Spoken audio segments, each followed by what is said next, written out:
Some cities are known for their art, others for their food.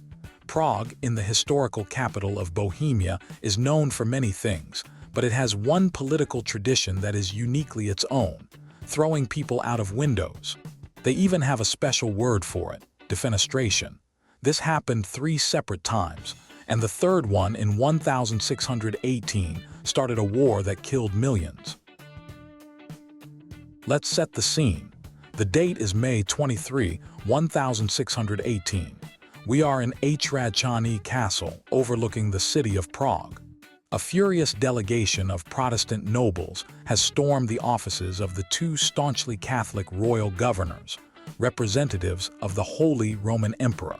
The Protestants feel their religious freedoms are being systematically dismantled. The governors are unsympathetic. The argument escalates, voices are raised, swords are likely rattled. The Protestant nobles, having reached the end of their patience, decide to resolve the dispute through an aggressive, gravity-assisted relocation program. This is the Third Defenestration of Prague. The victims of this sudden eviction were the 2 governors, Jaroslav Borita of Martinice and Vilém Slavata of Klum, along with their unfortunate secretary, Philip Fabricius. One by one, the angry nobles grabbed them, dragged them across the room, and pitched them out of the 3rd-story window. It was a visually striking and deeply dramatic act of political violence.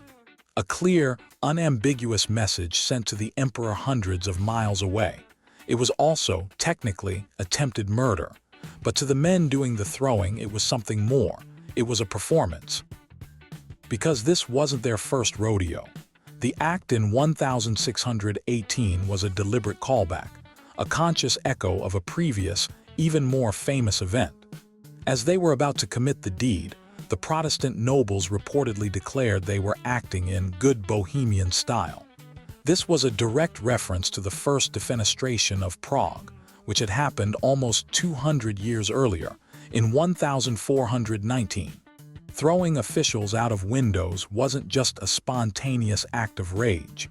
It was a cherished local custom, a notorious piece of Prague's history that was being intentionally revived. It was their version of a greatest hits album. Let's rewind to 1419. The city is seething with religious fury. The followers of the reformer Jan, whose the Hussites are clashing with the Catholic authorities. A Hussite procession marches to the new town hall to demand the release of their prisoners. Someone from the town hall throws a stone at them. Bad move. The mob, led by a fiery preacher, storms the building. They find the burgomaster and several town council members, and then, in a fit of collective rage, they throw them out of the windows. The crowd below reportedly met them with spears. This was not a symbolic gesture. This was a massacre. And this bizarre, brutal incident was the spark. The First Defenestration of Prague led directly to the Hussite Wars, a prolonged and bloody conflict that engulfed Bohemia for years. The word itself, defenestrate, is believed to have entered the English language specifically to describe what happened in Prague in 1618. The act was so noteworthy it needed its own verb.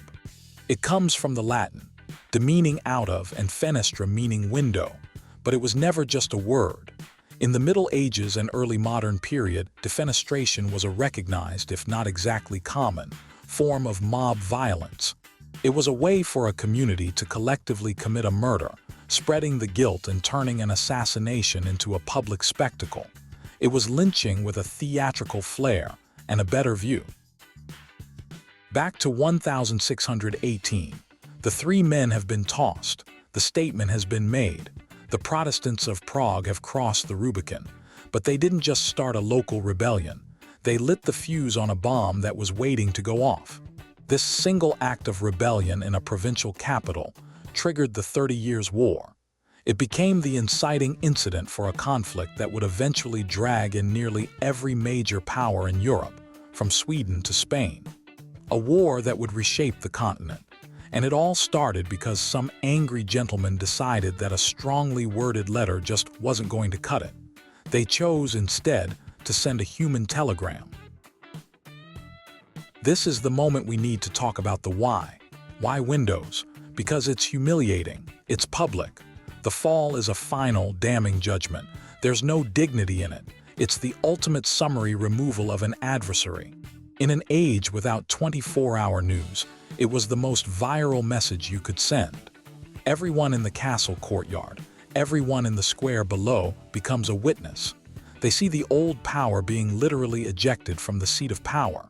It's a performance of regime change, played out for a live audience. The 1,618 defenestrators weren't just angry, they were savvy media strategists. They knew that the act itself was the message, and it was done in good Bohemian style. But here's the most bizarre twist in the 1,618 story. All three men survived. They fell 70 feet and lived.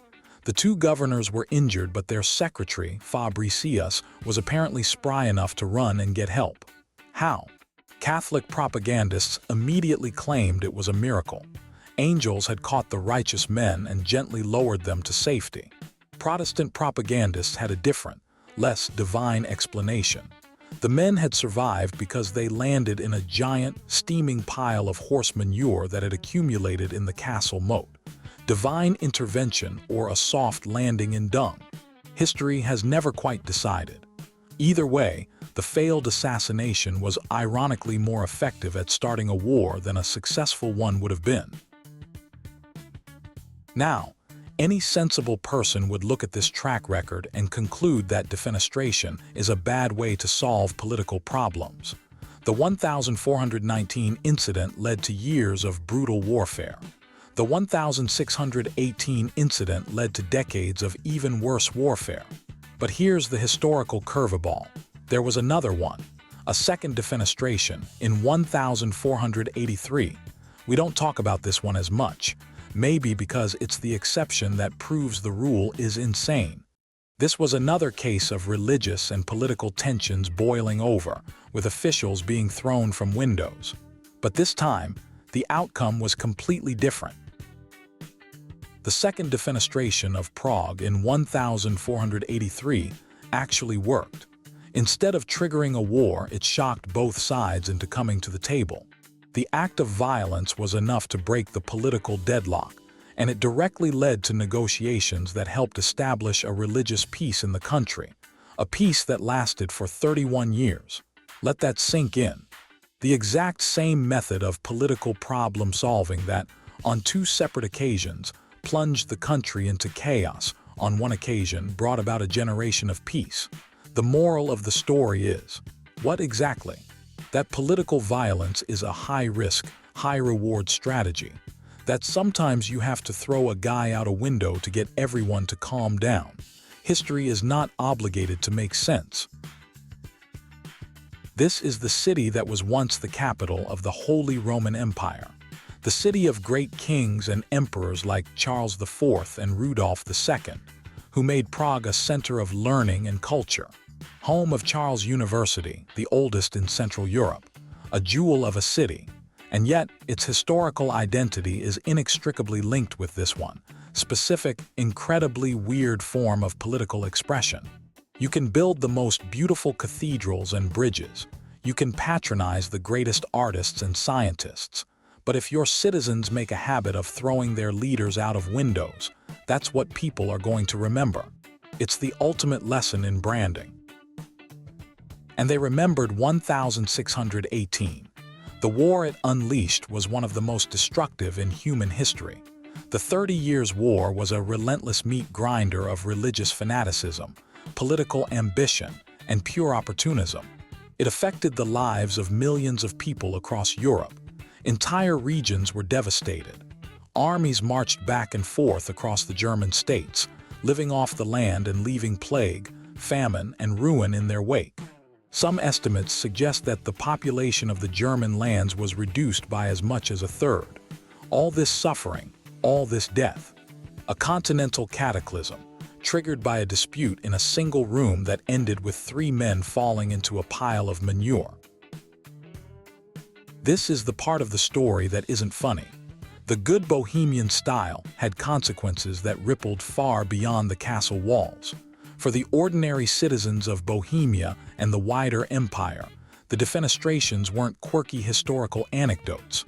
They were the starting pistol for generations of violence and instability. The Hussite Wars of the 15th century and the 30 Years' War of the 17th were not abstract political events. They were invasions, massacres, and famines that happened in your town, to your family. It's a stark reminder that acts of symbolic political defiance, no matter how satisfying they feel in the moment, have a human cost. And it's never the people doing the throwing who have to pay it. The defenestrations of Prague gave us a wonderfully specific word for a wonderfully specific act. Today, we mostly use defenestrate, metaphorically, to describe the forcible or summary removal of an adversary from a position of power. We talk about a CEO being defenestrated from the board, or a politician being defenestrated from the cabinet. The spirit of the act lives on, even if the methods are now less likely to involve gravity and horse manure. It's a testament to the power of the original event that, 400 years later, we still reach for that word when we want to describe a brutal, sudden, and deeply satisfying dismissal. We just leave the windows closed.